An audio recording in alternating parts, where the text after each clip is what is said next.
Bonjour, c'est Ursule encore. On est le 9 avril 2022.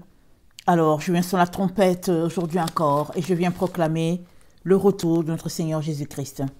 Soyez tous bénis et que sa joie soit votre force en ce jour. Alléluia et Amen.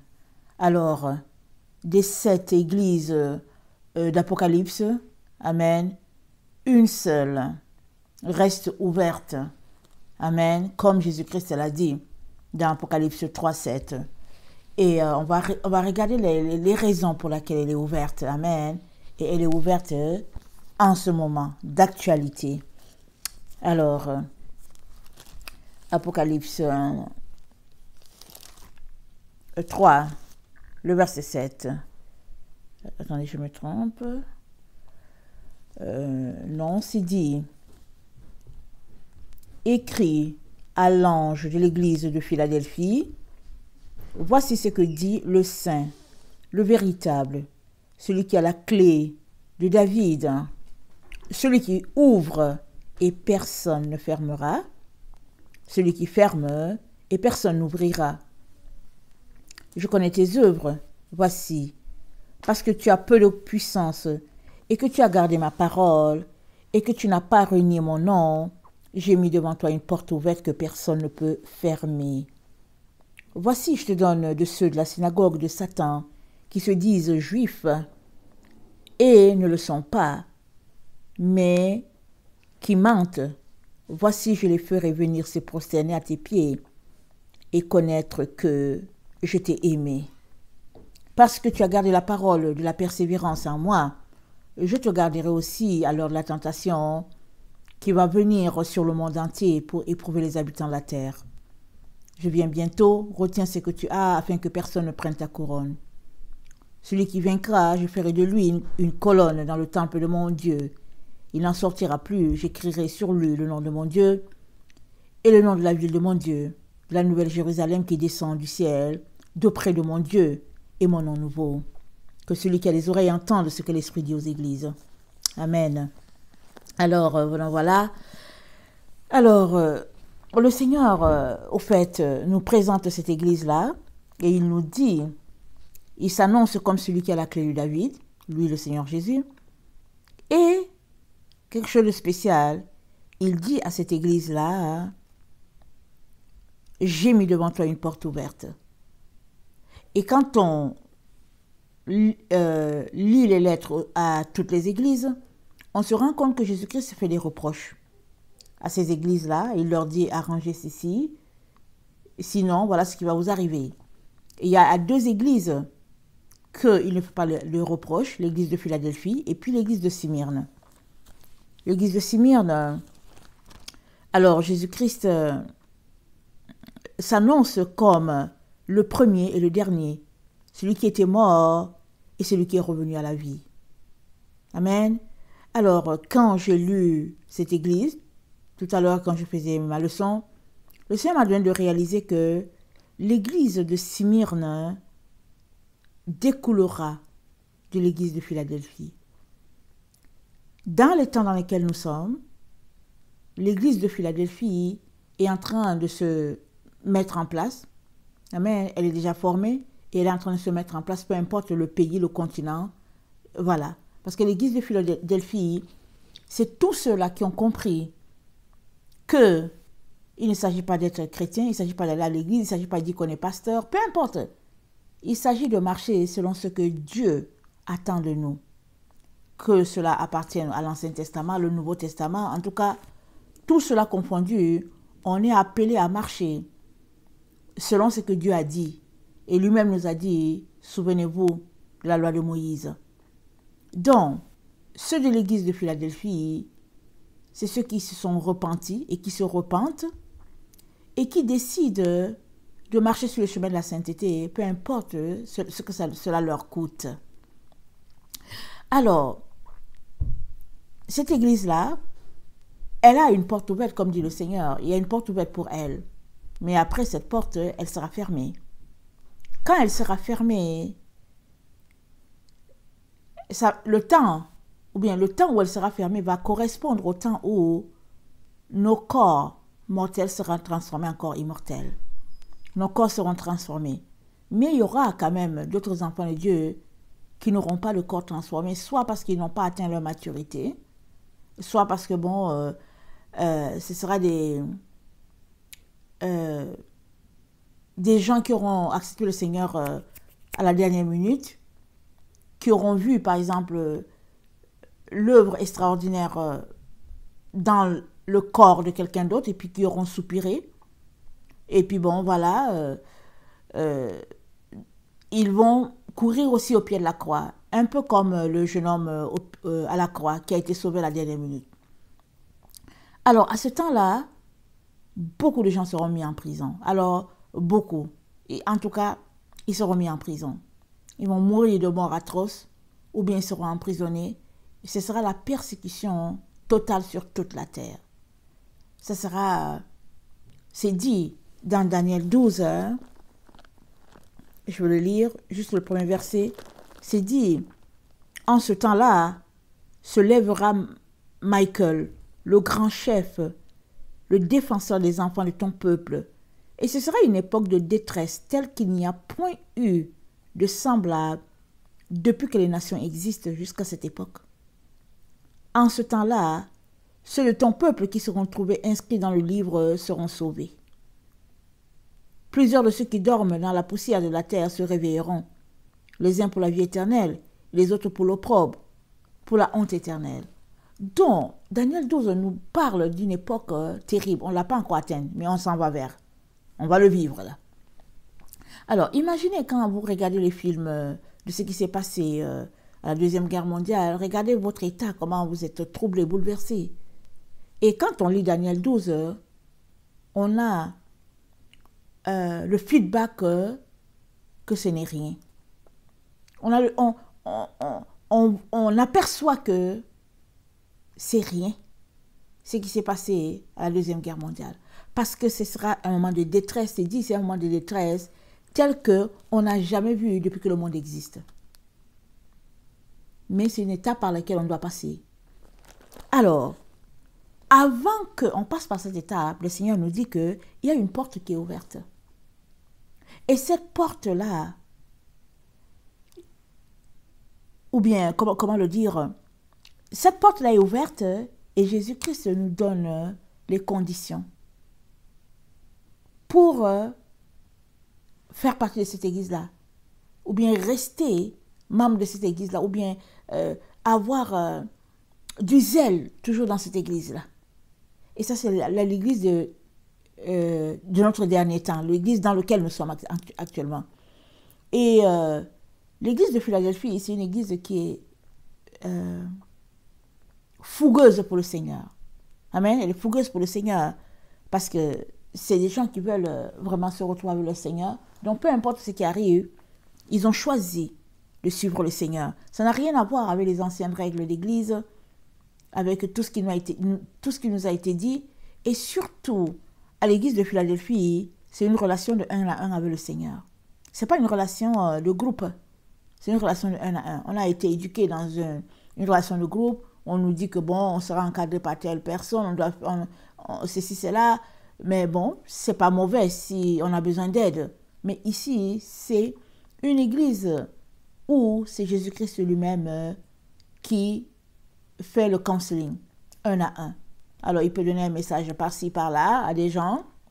Amen, comme je suis en train d'apporter. Mais après, il faut aller trouver le Seigneur Jésus pour lui dire, mais ce qu'elle a dit, est-ce que c'est vrai? Alors, comment est-ce que je me comporte? Et puis, etc., etc. Donc, voilà. Et Jésus-Christ dit donc à l'église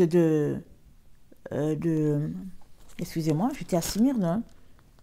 Il dit à l'église de Smyrne, il dit, le verset 9, je connais ta tribulation et ta pauvreté, bien que tu sois riche, et les calomnies de la part de ceux qui se disent juifs et ne le sont pas, mais qui sont une synagogue de Satan. Alors je disais que le Seigneur m'a montré que Smyrne fait partie, Smyrne c'est le restant de Philadelphie. Parce que Philadelphie aura été transformée, les membres de l'église de Philadelphie, Mais il y a certains qui seront en train de venir, comment on dit, c'est-à-dire en train de se transformer, comme on peut le dire. Rappelons-nous la parabole des 10 vierges.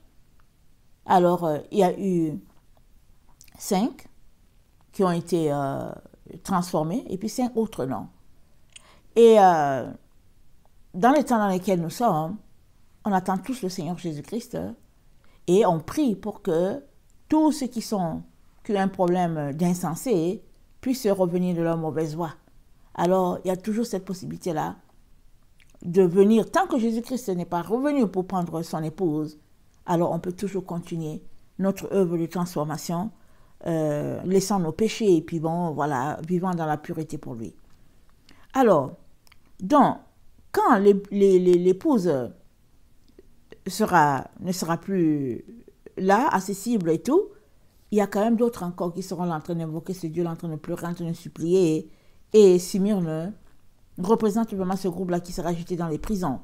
Les autres, ils seront dans l'église où il n'y a pas d'épreuve, l'église où, au fait, tout marche bien parce que tout est conforme à ce que la société attend. Mais ils seront, ceux de Smyrne seront mis en prison, seront jetés dans les prisons à cause de leur foi. Alors, pendant que nous sommes là et que la porte est ouverte à l'église de Philadelphie, Jésus-Christ nous dit une chose le concernant.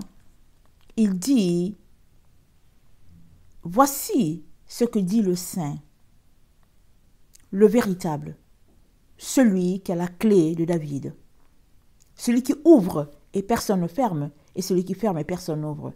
On est appelé à s'arrêter pour dire, mais pourquoi il parle de la clé de David? On sait que David ne manquera pas de serviteurs sur son trône, il ne manquera pas de roi sur son trône, ça on le sait. On sait que le berger que Dieu a prévu pour ses enfants qu'il est en train de racheter dans ce temps dernier, il va leur donner un descendant de David, il l'a dit, et ce n'est pas notre Seigneur Jésus. Je le répète, Jésus-Christ est Dieu. Je le répète, Jésus-Christ est Dieu. Je le répète encore, Jésus-Christ est Dieu. Pour tous ceux-là qui le maintiennent au stade de fils de Dieu, de prince et tout, Jésus est Dieu. Il est Dieu qui est venu sur la terre, il a marché au milieu de nous. Et puis, il est retourné. Mais il était déjà Dieu quand il était au milieu de nous. Alors, donc, il cherche un serviteur fidèle à qui il confiera cette gestion-là. Et il l'a dit, si on lit le livre de Luc, il a dit quel est l'économe fidèle que le maître trouvera, ou son maître trouvera en train de s'occuper des brebis. Donc, il l'a déjà dit. Et voilà, les choses marchent selon ce qui est écrit. Et comme c'est écrit, Jésus-Christ, c'est l'esprit de prophétie. C'est ça qui est écrit. Alors, donc Jésus-Christ se présente comme celui qui a la clé de David. Il montre l'importance de David.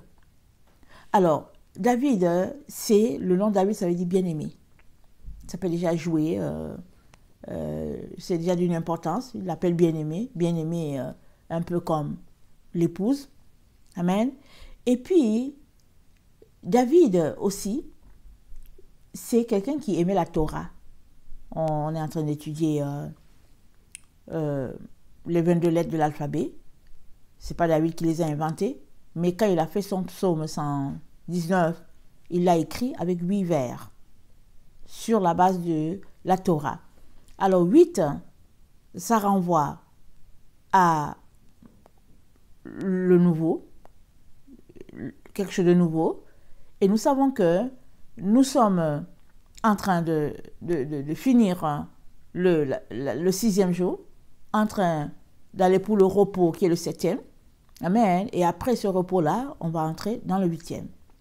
Alors, David prévoyait déjà, ou bien David nous envoyait déjà le clin d'œil du millénium, de l'autre monde.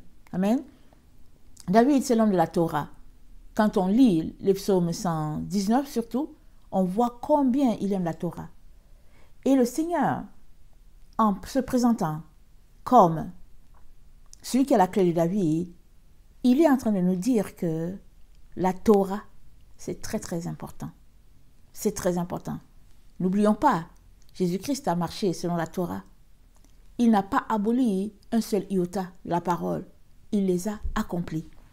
Regardons Apocalypse 22, le verset 16. Jésus-Christ dit, « Moi, Jésus, j'ai envoyé mon ange pour vous attester ces choses dans les églises. Je suis le rejeton et la postérité de David, l'étoile brillante du matin. » Waouh! L'étoile qui brille le matin. Mais quel matin? Le matin de l'autre jour, le 8e jour. Il s'annonce comme ça. Mais il dit, j'ai envoyé mon ange pour vous attester ces choses dans les églises. Il n'a pas envoyé son ange en dehors. Il l'a envoyé dans les églises. Jésus-Christ, il savait tout ce qui allait se passer dans nos églises. Il savait qu'à un moment donné, l'église serait coupée de ses origines. Et ça ne fait pas de mal de répéter ce qui est sur Wikipédia, que l'église a été coupée de ses origines hébraïques au 3e, 4e siècle. Elle a été coupée, elle a été forcée de se joindre à Rome. Et puis Rome, l'adoration était fixée pour dimanche, alors que Dieu avait dit à ses enfants que le sabbat, c'est samedi. Sabbat, ça veut dire samedi. Et il a dit à ses enfants que c'est l'alliance entre lui et ses enfants. Le respect du sabbat, c'est très important pour Dieu. Et on a grandi dans une époque où on nous dit de faire ce qu'on veut, que Jésus-Christ nous a libérés. Alors voilà, on se pète les bretelles en disant qu'on est chrétien, on fait ce qu'on veut. Mais Jésus-Christ trouve cela très important, hein, le respect de ce que Dieu a laissé. Lui, il est venu, il a suivi lettre par lettre ce que son père a dit, parce qu'étant sur la terre, il était un enfant pour son père. Lettre par lettre, il n'a pas dit, après tout, Dieu, tu sais quoi, je suis ton enfant quand même. Non, non. Il a suivi point par point ce que Dieu a dit. Il a accompli toute la parole.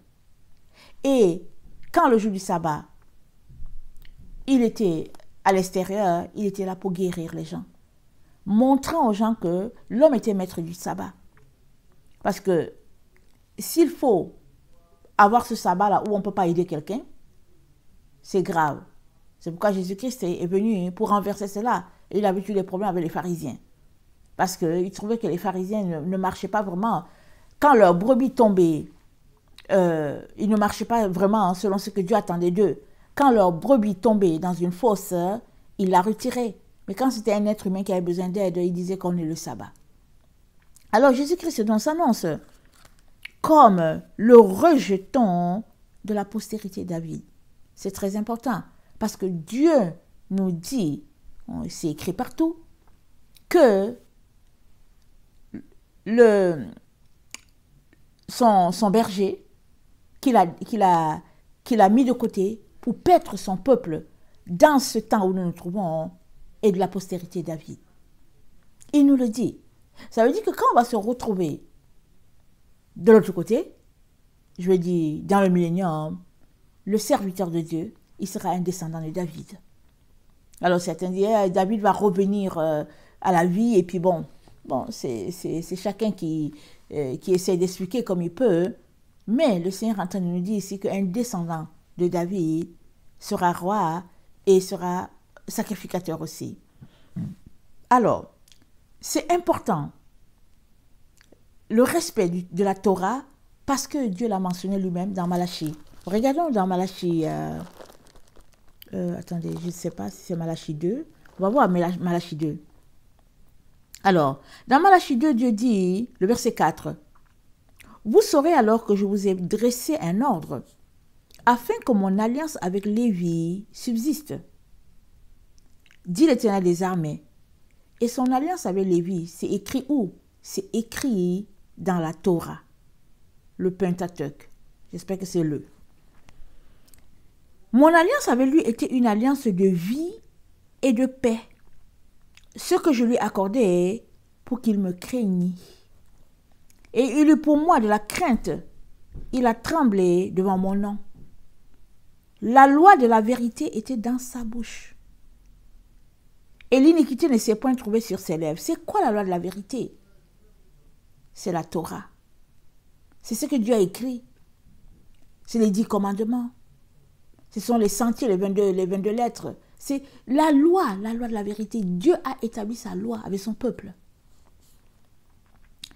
Il a marché avec moi dans la paix et dans la droiture. Il a détourné du mal beaucoup d'hommes. Dieu s'attend à ce que, si tu fais partie de l'église de Philadelphie, que tu sois en train de détourner les gens du mauvais chemin. Non en train de leur dire, oh non, mais faites ce que vous voulez, Jésus-Christ nous a libérés. Dieu m'a montré beaucoup de serviteurs de Dieu qui disent aux autres, il ne faut pas l'écouter, hein. Jésus-Christ t'a libéré, alors voilà, et puis bon, il ne faut pas permettre que les gens contrôlent ta vie, et puis toutes sortes d'histoires. Et ça, c'est le monde dans lequel nous sommes. C'est l'époque dans laquelle nous sommes. Mais Dieu ne nous a pas appelés à contrôler la vie de quelqu'un d'autre, à se laisser gérer par quelqu'un d'autre non plus, mais il nous dit une chose qui est claire. Il dit, la loi de la vérité était sur la bouche de Lévite, hein, et l'iniquité ne s'est point trouvée sur ses lèvres. Ça veut dire que si tu marches selon la loi de la vérité, le mensonge ne sera pas sur tes lèvres. Tu seras un vrai serviteur de Dieu, un vrai prophète de l'Éternel. Parce que la loi de la vérité te garde, tu fais des efforts pour ne pas offenser ton Dieu. Et s'il arrive que tu tombes, tu demanderas pardon. Alors, c'est dit, le verset 7, « Car les lèvres du sacrificateur doivent garder la science, et c'est à sa bouche qu'on demande la loi, parce qu'il est un envoyé de l'Éternel des armées. Mais vous, vous êtes écartés de ma voix. » Attendez, c'est pas ça. Mais vous, vous êtes écartés de la voix. Vous avez fait de la loi une occasion de chute pour plusieurs. Vous êtes écartés de la voix. Ça veut dire qu'il y a une voie que Dieu a tracée lui-même. Et il appelle ça la voie, sa voie. Il a tracé une voie pour ses enfants, pour ses serviteurs, pour tous ceux-là qui veulent marcher selon lui. Il dit, vous vous êtes écartés de la voie. Alors, il y a une voie qui est la voie de la sainteté, la voie de la pureté, la voie prisée par notre Dieu. Le psaume 67 pointe encore cette vérité-là. Ça dit ceci, que Dieu ait pitié de nous et qu'il nous bénisse, le verset 2 de le psaume 67. Qu'il fasse luire sur nous sa face, afin que l'on connaisse sur la terre ta voix et parmi toutes les nations ton salut. Waouh! Le psaume, pas le psaume, Ésaïe 61. Ésaïe 61. Avant de lire Ésaïe 61, le psaume que nous venons de lire nous montre clair et net que il y a la voix de Dieu et la voix des hommes. Alors, le psaume Exode 61. Non, qu'est-ce que je raconte? Ésaïe 61.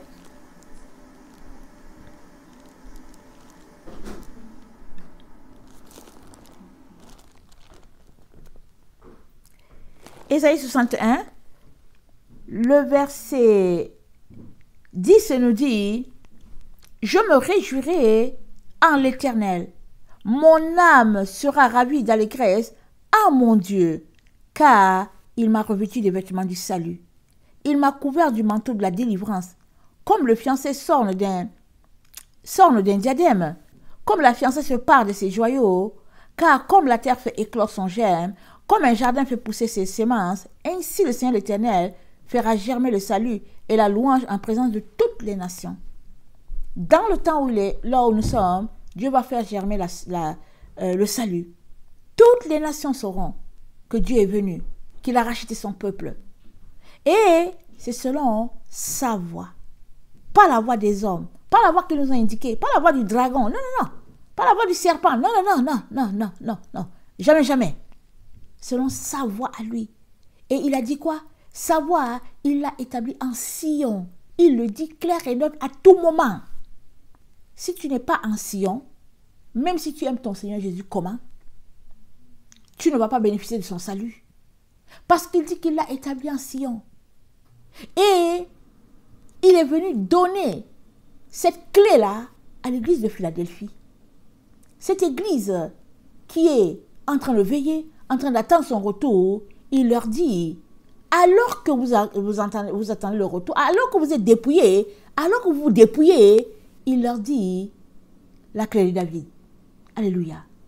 Il dit, regardez la clé de David. Tournez-vous vers la clé de David. C'est ça qu'il est en train de nous dire. Ésaïe 62, le verset 5.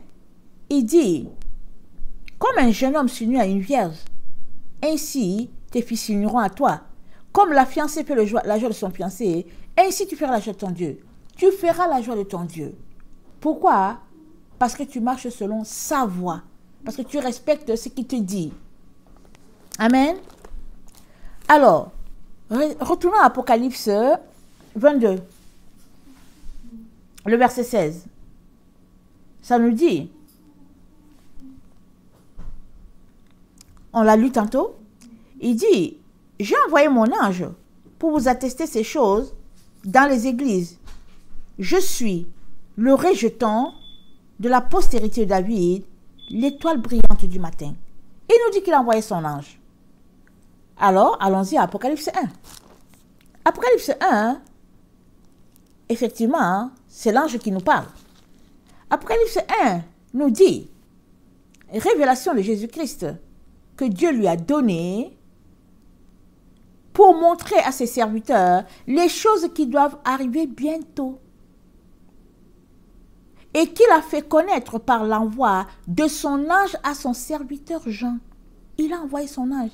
C'est tellement important qu'il a envoyé son ange parler à Jean, lequel a attesté la parole de Dieu et le témoignage de Jésus-Christ, tout ce qu'il a vu.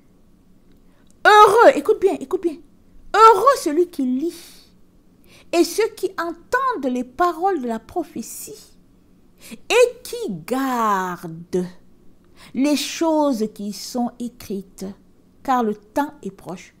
Et qui gardent. Qu'est-ce que ça veut dire garder?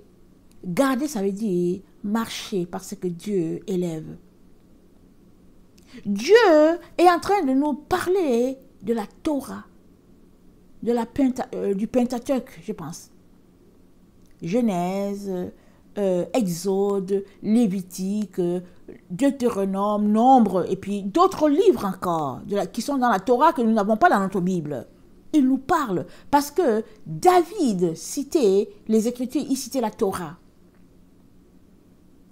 Et il nous dit, notre Dieu, Apocalypse 1, le verset 3, il dit heureux celui qui lit.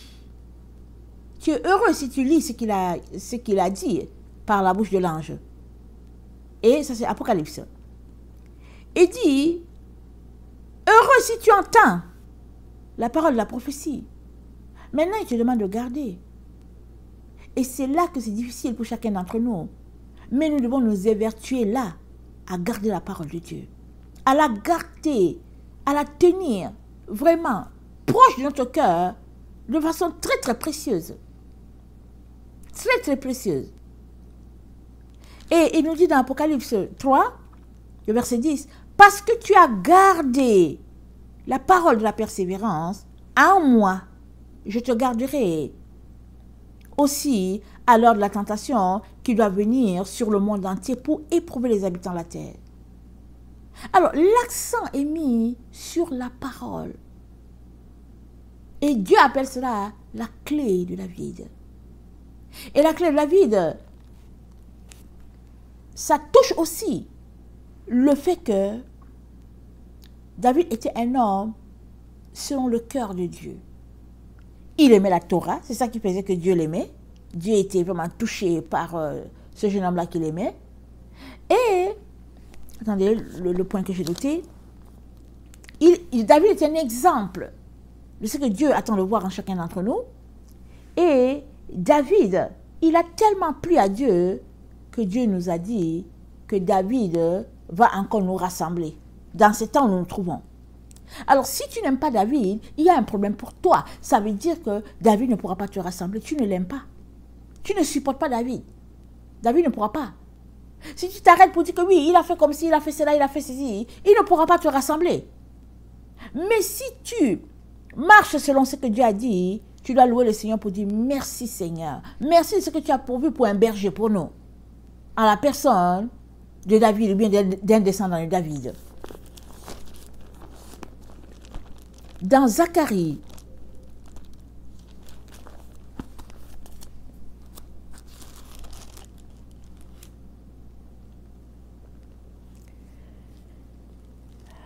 excusez-moi.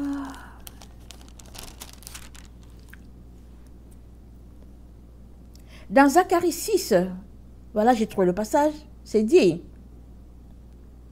le verset 12. Ainsi parle l'Éternel des armées, voici un homme dont le nom est Germe. Germera dans son lieu et bâtira le temple de l'Éternel. Il bâtira le temple de l'Éternel. Il portera les insignes de la majesté. Il s'assiera et dominera sur son trône. Il sera sacrificateur sur son trône. Et une parfaite union régnera entre l'un et l'autre. Amen. Alors, de sa place où il sera, le germe là, de David, va germer. Il va régner, il va gouverner selon ce que Dieu a décidé. Et Dieu l'appelle son berger, son serviteur. Voilà pourquoi Jésus-Christ met l'accent à l'église de Philadelphie, à qui il a laissé une porte ouverte. Et la porte ouverte, c'est pourquoi? C'est pour évangéliser. C'est pour dire aux gens, hey, la clé de David. C'est pour dire que, regardez, oui, on a le temps de se repentir, mais il est très important de retourner à ce que Dieu a considéré essentiel, ou bien que Dieu considère essentiel. Les sentiers, les 32 sentiers, la parole de Dieu, la Torah, et renoncer à tout, parce que Jésus-Christ a dit quoi? Si quelqu'un veut venir après moi, hein, qu'il renonce à lui-même, qu'il se charge de sa croix, et qu'il me suive. Ça, on ne peut pas exclure cela. Si tu ne renonces pas à toi, tu es juste dans le leurre. Parce que tu penses que tu vas pouvoir jouer au chat à la souris, te camoufler et puis te sauver. Tu ne peux pas. Et ça revient aussi, excusez-moi, ça revient aussi à retourner à la base de ce que les apôtres nous ont dit. Paul nous a dit que la loi a été établie en Sion et le fondement, c'est les prophètes, les apôtres et la pierre angulaire qui est Jésus-Christ. Ça, c'est aussi dit. C'est dans Éphésiens 2, verset, je ne sais plus combien, peut-être verset 4.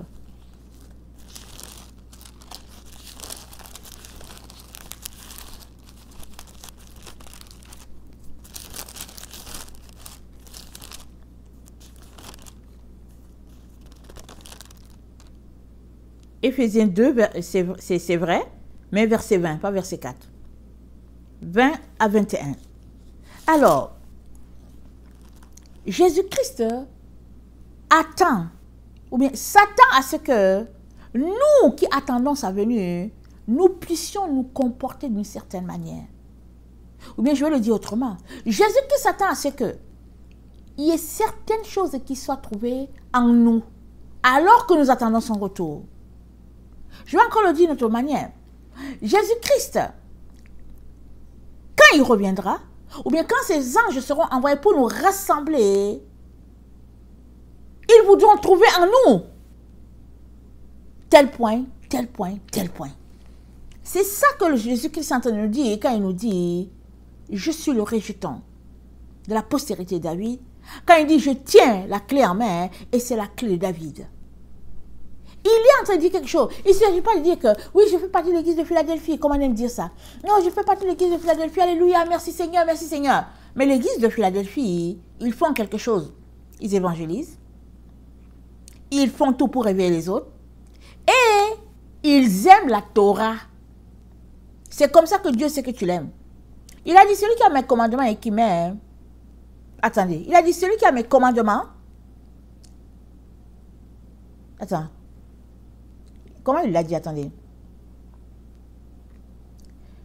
Celui qui a mes commandements et qui les met en pratique, voilà, c'est celui qui m'aime. Et celui qui m'aime sera aimé de mon Père. Je l'aimerai et je me ferai connaître à lui. Jésus-Christ, il fonctionne avec nous de révélation en révélation. La révélation que j'ai de lui aujourd'hui, je ne l'avais pas il y a 1 an, ou bien il y a 6 mois, ou bien il y a 5 ans, je ne l'avais pas. Mais il attend que tu grandisses un peu pour te confier d'autres choses. Comme les parents. Et leurs choses que tu ne peux pas confier à l'enfant quand il a 6 ans, 7 ans, il est trop jeune. Tu attends qu'il grandisse. 15 ans, tu vas dire, ok, là, je vais lui donner d'autres directives.